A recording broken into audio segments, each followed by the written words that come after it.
Welcome to the first This Week in Clean Tech podcast of the year. Hooray, 2019. This is the podcast where each week we speak to a leading CEO, executive, thought leader, or insider in the clean tech sector.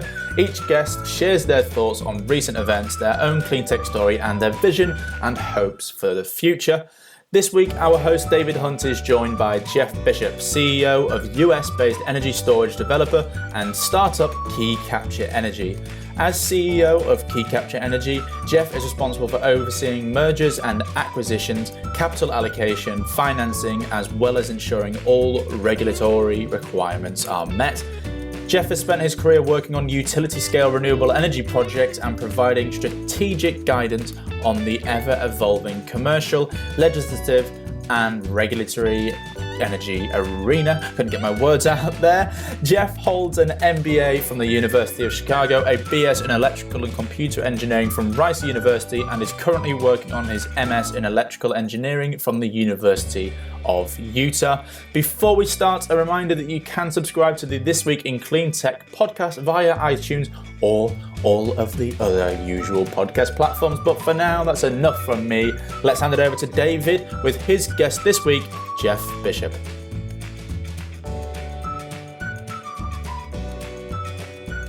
Thank you for hosting us in New York at what promises to be a significant year for both clean tech sector and Key Capture Energy, Jeff.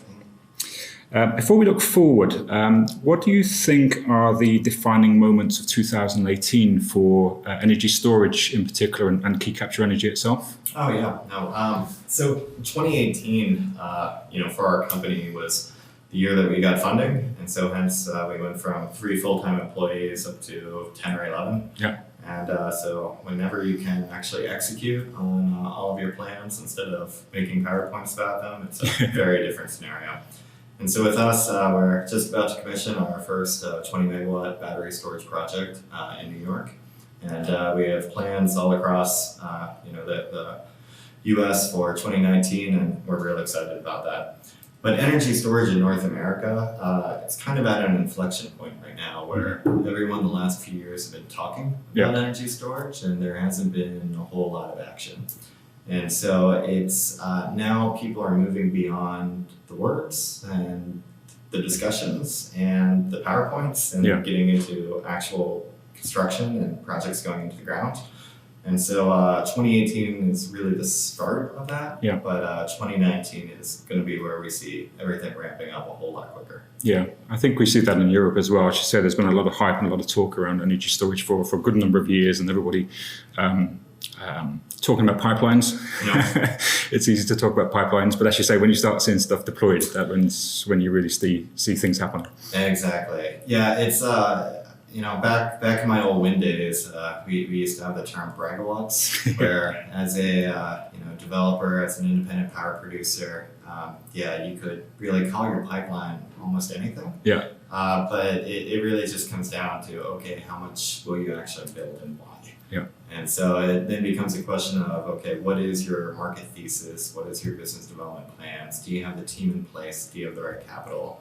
And so it's a very, very different mix. Yeah. And so, we scrutinize Europe to see what's happened over there with battery storage as y'all are, a few years ahead. Yeah. And there's always lessons learned and pitfalls and opportunities. And so I'm kind of excited that, Europe is leading the way on that. And then the US, we can pick and choose what models are really working. Yeah, I think it's interesting. Perhaps we'll come back to that in terms of the US, because it's much like Europe. It's a multitude of states rather than countries, but there are different dynamics in each of those states, and it's not necessarily easy to deploy in one place or with the same business model as it is in other states. And certainly the UK and Germany have led the way in Europe with deployment of assets.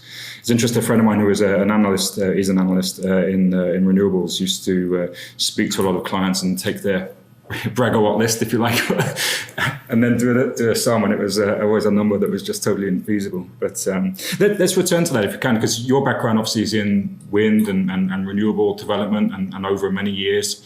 How have you found, or what do you see as the differences between deploying renewable energy assets and now looking at deploying business models for energy storage assets?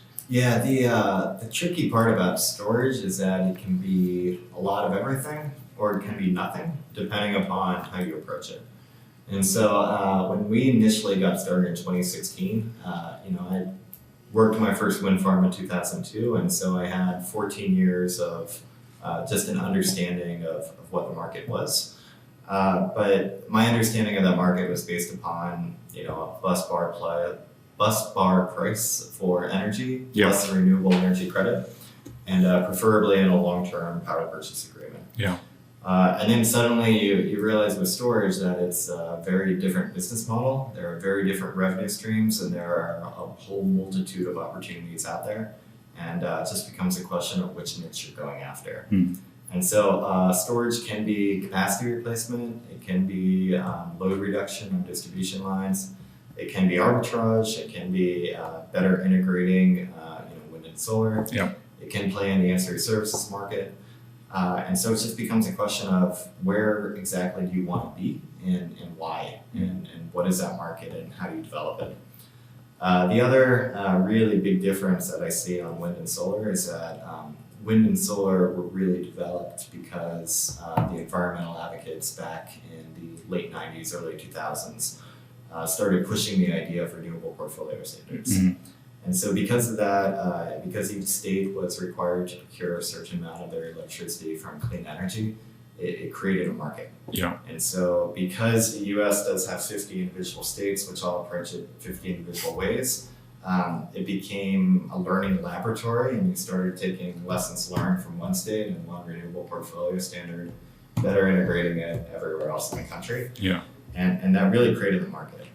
And so as we are seeing with energy storage, nobody's quite sure how to approach it. Where if you do want an energy storage target or goal or standard, great. Well, what does that mean? And are you doing it based upon megawatts? Are you doing it based upon megawatt hours? Or percentage of the electricity consumed by the state, or so on and so forth? And so it's just a very, very different product, and there's a lot more work and knowledge that goes into it than I think even we were guessing at first. Yeah, I think that's an interesting thing that we learned, a number of our clients have, is it's far more difficult to an extent, but certainly different from deploying renewable assets. Obviously that has its challenges in itself, but the complexities around the stacking of revenue models in any given country or state is different. Yeah.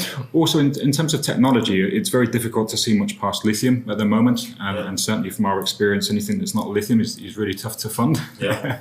But there are, of course, an awful lot of other chemistries. We work with a number of clients at Hyperion who are developing long-duration storage, whether that's flow batteries or zinc air and sort of other chemistries, and then longer duration stuff like compressed air. But which technologies do you have an eye on potentially for the future?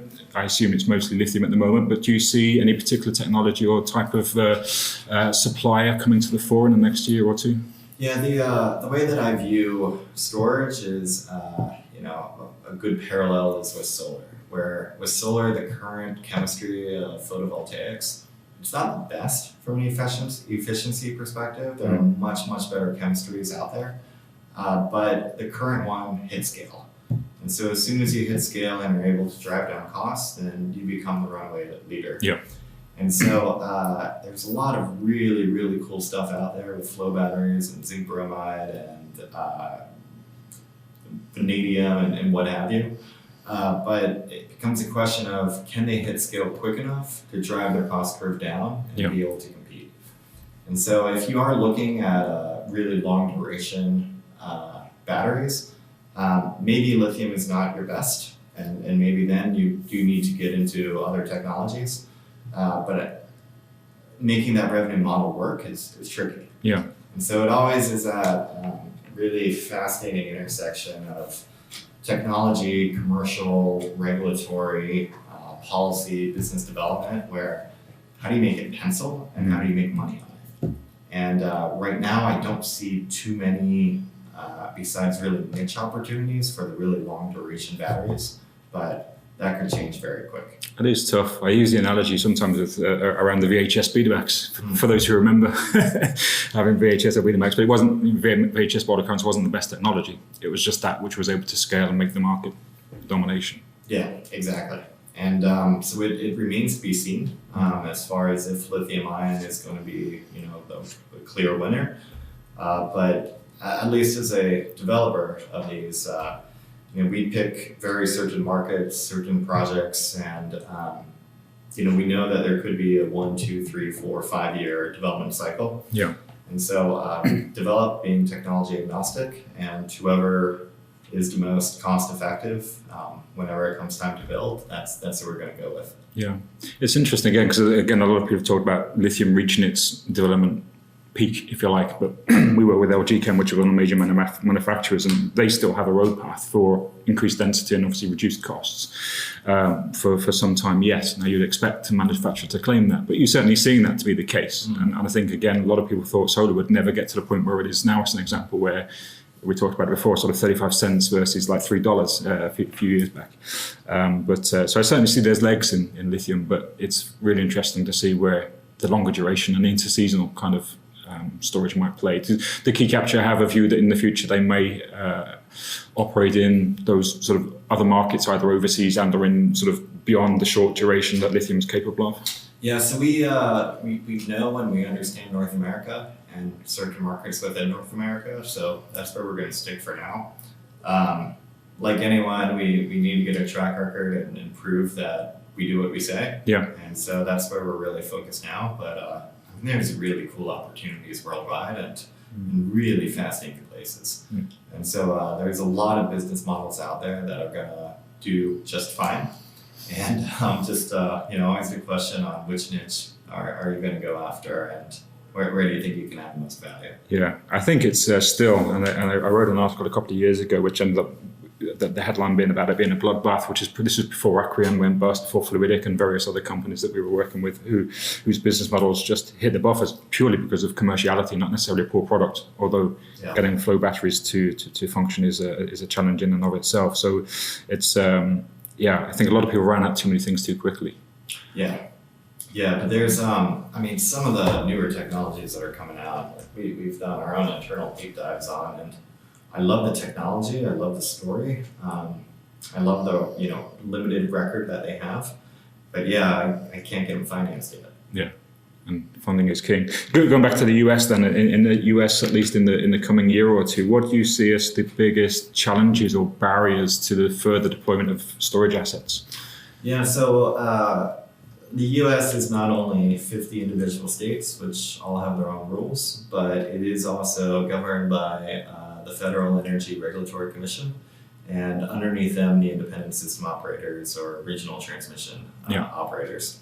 And so a couple of years ago, we did see the Federal Energy Regulatory Commission, FERC, come out with Order 841, which just simply asks the RTOs and ISOs, can energy storage participate in your markets, and is it getting compensated correctly? And so only in the past couple of weeks were all of those initial analyses due to FERC.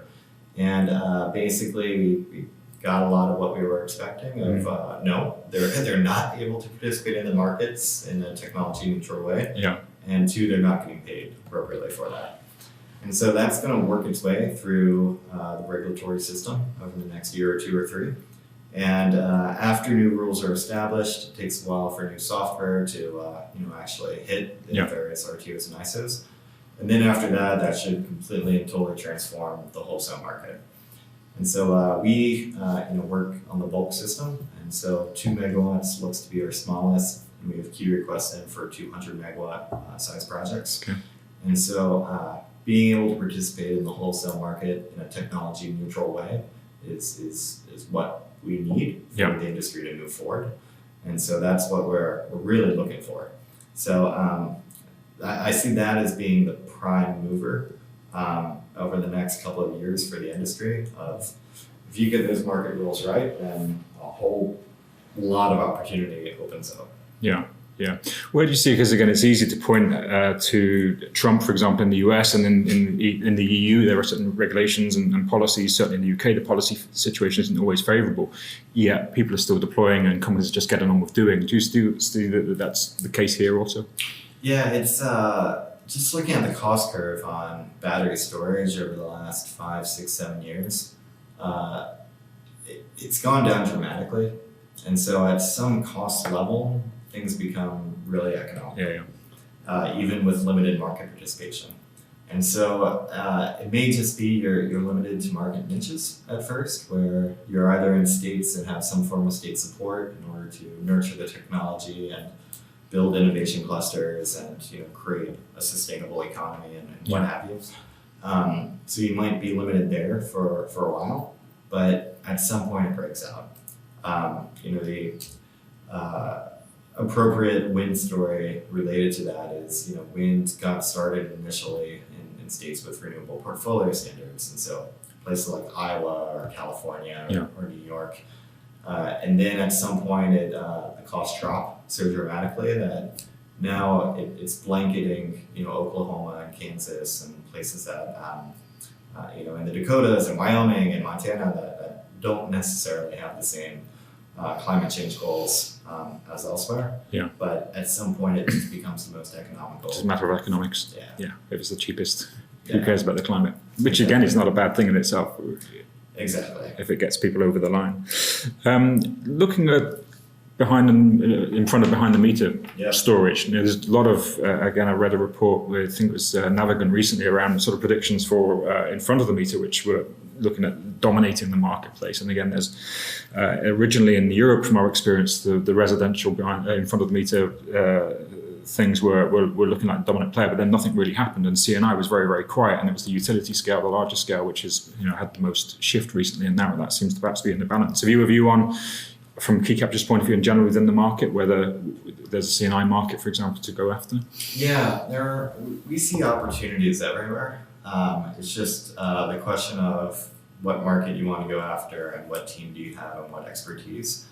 In areas that have high demand charges, where load reduction is paramount in order to get those reduced, energy storage makes a whole lot of sense. And so there are niches within the country that you can really go after, and the payback is an appropriate amount of time. But then there are other places where that doesn't make so much sense yet. And then it becomes the overall question too of what's the problem that you're trying to solve. And that we have seen a lot of the energy intensive companies out there, the Facebooks to Googles to Microsofts, people that use data farms. They've purchased a ton of wind and solar because it's not only environmentally beneficial, but it's also very cost effective. Currently though, if you have a data center that's running 24/7, there's a baseline of power necessary of load. And your wind or solar won't exactly fit that load profile from a supply perspective. And so at some point it may start tipping where they're going to start requiring solar plus storage or wind plus storage in order to balance. We haven't seen that yet, but from a C&I perspective, if that starts to occur, that'll really abruptly change things. Sure. I mean, that co-location thing is interesting because, again, I thought early on that co-location would be one of the obvious and very first places that would see deployment of energy. But some of our clients that we work with, developers of energy storage across Europe, are usually standalone more so than co-located, which I thought was interesting. Yeah, so the U.S. tax policy really determines a lot. It encourages people like me to buy a house. It encourages us to get a spouse. It encourages us to have children. So the U.S. tax policy, nudges people in certain directions. And so even for the industry, where right now standalone storage does not count for the federal investment tax credit of 30%. But if you pair it with solar and you charge it 75% of the time or more from that solar facility, then that storage component does qualify for the federal ITC. And so just because of that, I think we're going to be seeing a fair amount of solar plus storage. And so that will be occurring. But it makes sense, and the story is good around it, but it's not necessary for the electric grid. The electric grid as a whole, you don't need to have that constant balancing from each individual generator in order to keep the grid stable. And so as we're looking at resiliency, there's oftentimes that you would much rather have a battery elsewhere on the grid, completely separated from your wind or solar facilities, in order to alleviate power flow issues or congestion or what have you. Yeah. And so it comes down to market design and policy and regulation as far as whether or not you necessarily do what's economically best, Yeah. or if you do what you're required to do. Yeah. Interesting. Okay. We've talked a little bit about your background in wind and obviously developing renewable energy assets, and also for some quite large companies. Yeah. We're just interested to explore your journey from renewables to storage and what led you in that direction, and also from a large company to co-founding a startup in energy storage. So can you share a little bit of the journey and what led you to be where we're at now? Oh yeah. No, I first got started in wind in 2002, working for a small startup out of Morocco. Working on a wind farm over there. Okay. And so at that point, I think we were 6 people, and you have an idea and you want to create it, and you have to create the market simultaneously with developing the project. After that, a few years later, I joined a startup that was well capitalized and 40 people at that point. Okay. And grew with the company as it went into a 400-person, multi-billion-dollar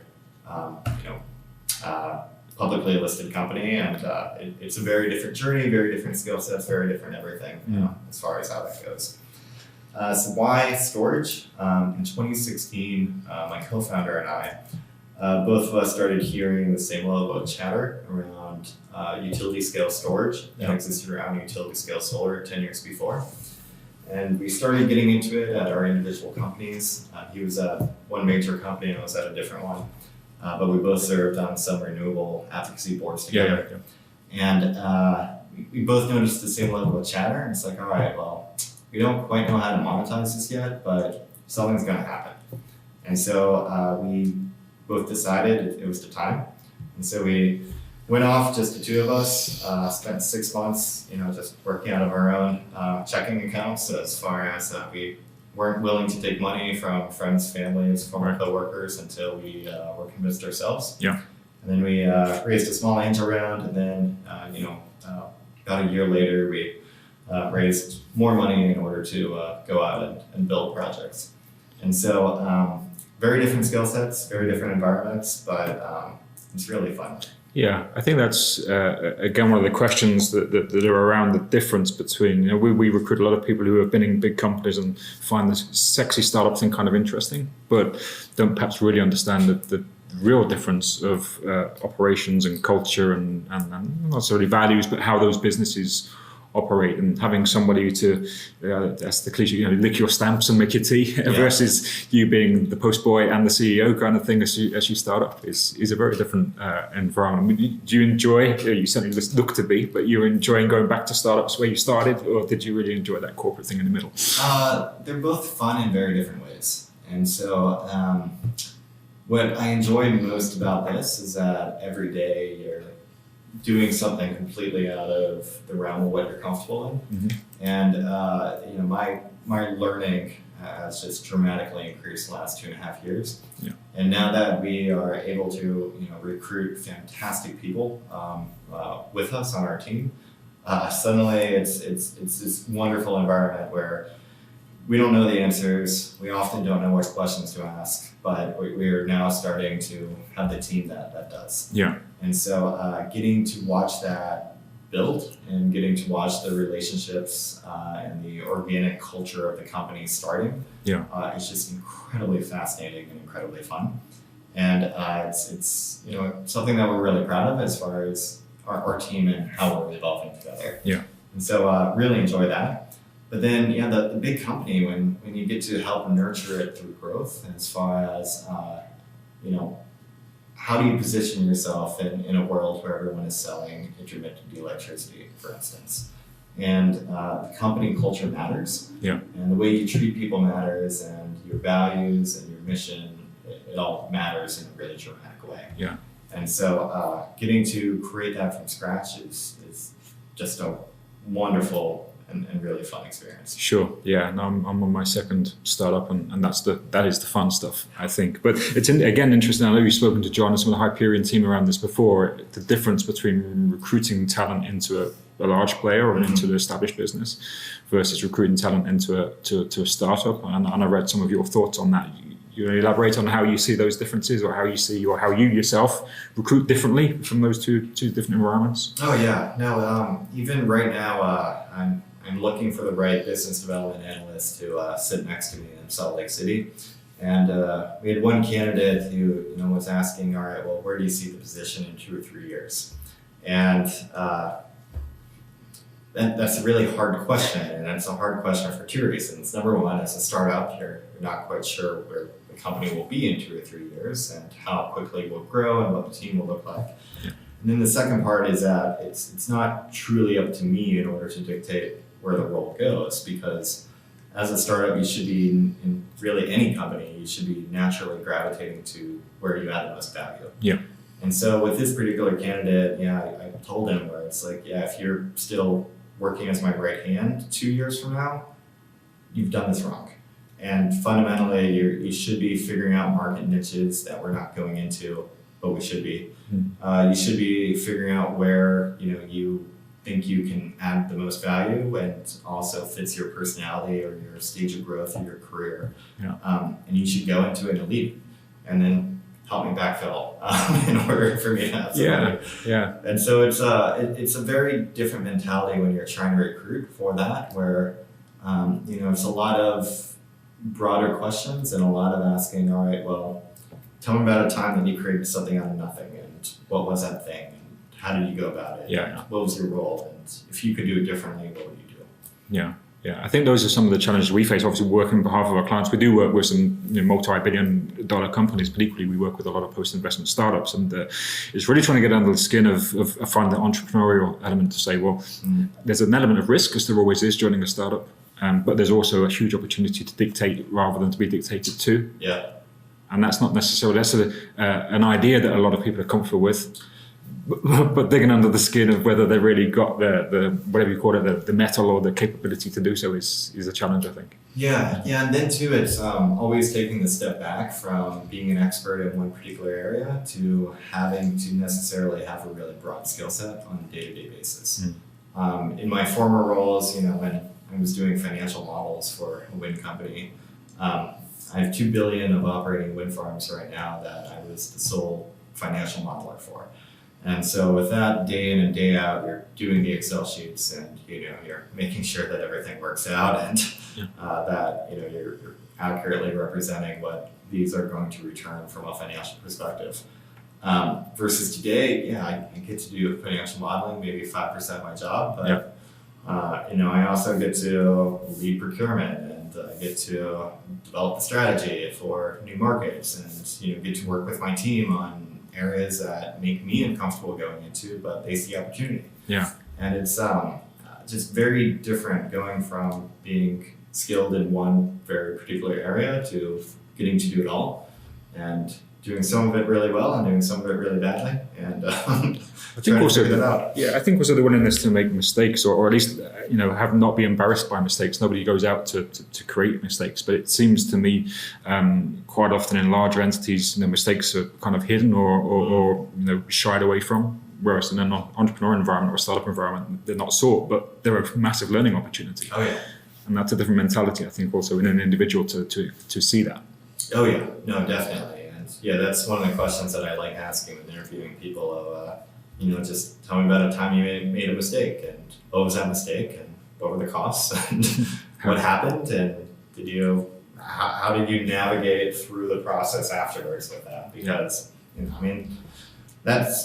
they tend to be expensive at times, but you don't ever make that mistake again. Yeah. And so learning that and being as forthright as possible with it is what you need to do. And especially at a startup where, like anytime I see something not progressing the way that we think, I raised a flag immediately where it's like, all right, well, we assumed the market would be X. From everything we've uncovered, it's actually Y. Let's talk about that. Like, was that an issue with our process, or was that an issue with just the market, or what was the issue? And but being brave enough to put your hand up and say, hang on a sec, this isn't how we expected, or actually this is not doing what we thought it would do, whether that's technology or business models or something else. It's a little bit of brave mentality to be able to stand up and do that. Yeah, it's really fun though, where you're not quite sure where the pathway is going, but you know the trajectory is right. Yeah.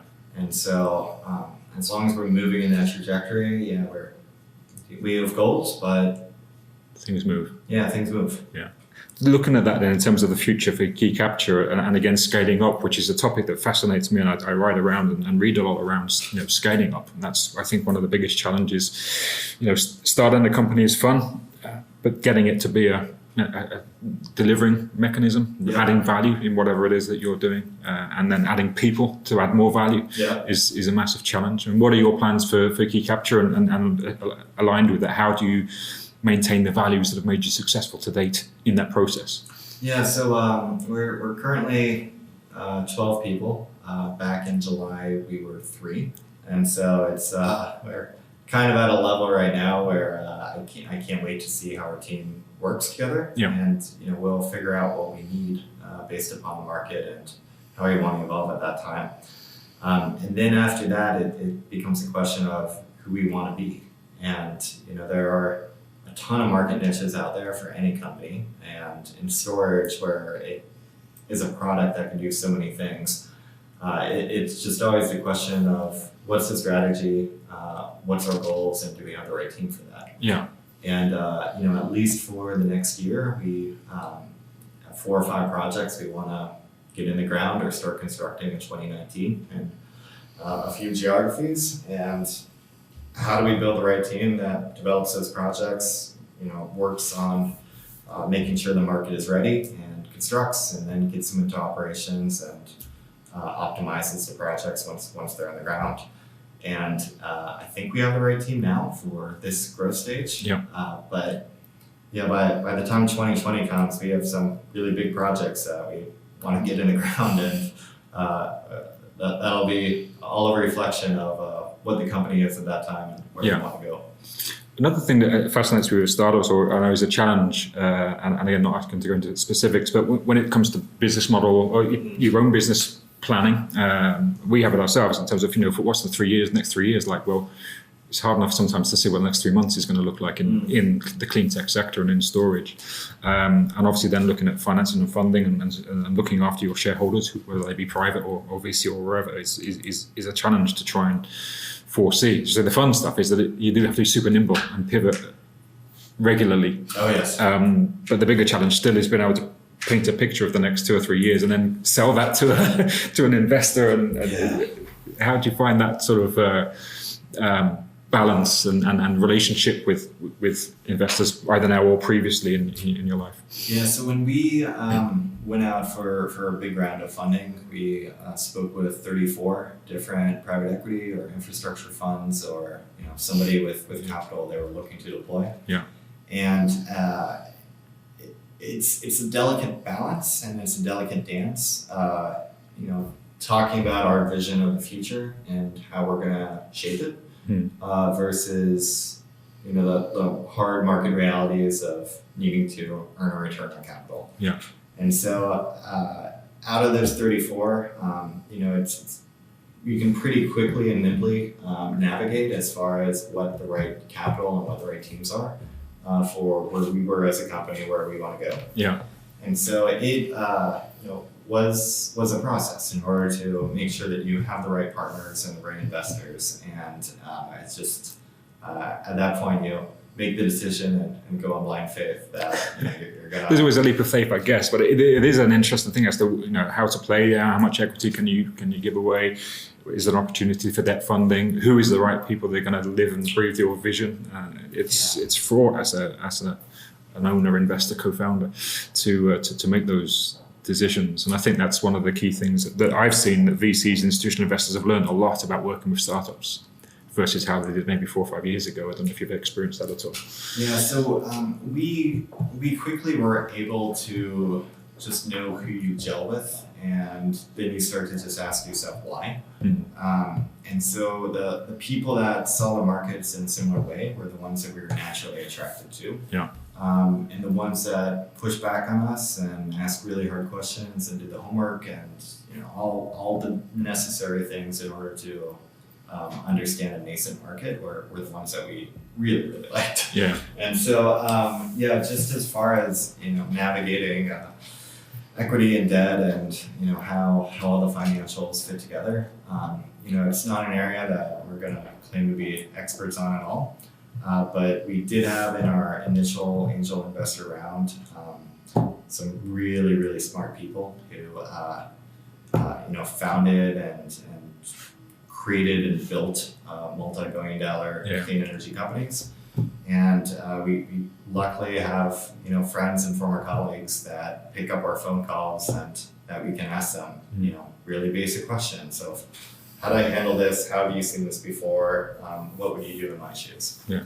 And it's always, I feel very lucky in that my co-founder and I, we both joined Wind, at a right time when it was in a growth stage.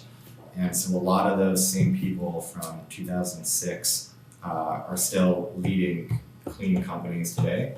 And so it's a great sounding board that we have for that. Yeah. But just, it's not just our team that we have at Key Capture, but also our advisory board and informal board members and angel investors. It's really the entire community of people that challenge and question and encourage, and even the ones that occasionally just drop a line, just being like, "Hey, I saw this news article. I thought you should know." And it's I think that's one of the cool things. I think I got involved in clean tech in 2007, and of course there's competition at all levels and within the sector, but there generally does seem to be a real camaraderie around. We've got a mission, if you like, a vision, as a clean tech family, and that you can rely on and draw on responses of people who may compete on some levels, but you can collaborate on others and will share on others. And I think I don't know if that's unique, but certainly from my experience, having worked in a multitude of industries since 2007, clean tech does seem to be a family. Oh yeah. No, it's one of my old bosses, Michael Skelly, who just recently led Clean Line Energy, developing large transmission lines. Back when he was chief development officer of Horizon Wind, which became EDP Renewables. At any conference, when people brought up something similar, he would just always say, "Hey, wind energy is a big tent. There's room for everyone." Mm-hmm. So there's room for utility ownership models. There's room for people who develop and sell. There's room for independent power producers. There's room for small wind. There's room for big wind. There's room for offshore. We got to do it all. And so similar in storage, where there are a ton of business models out there. And quite frankly, you don't know on a daily basis who's going to be your competitor, who's going to be your collaborator, who might buy you, who you might buy. Yeah. And so it's definitely an industry that, you want to build the industry together and then fight to the death for whatever part of the market you choose it. Yeah. To me, that's the fun stuff as well, and I really appreciate your time. I would like to close on, from a personal point of view, I read an awful lot. If there are any particular books or individuals you've learned from, not so much about clean tech, but in terms of scaling a business or as a CEO, the things that you learn, or people whose mistakes you've learned from, which books, if any, were had most impact on you that you've read in the last year or so? Yeah, so when I read on my own, it tends to be non-business related, and so hence I read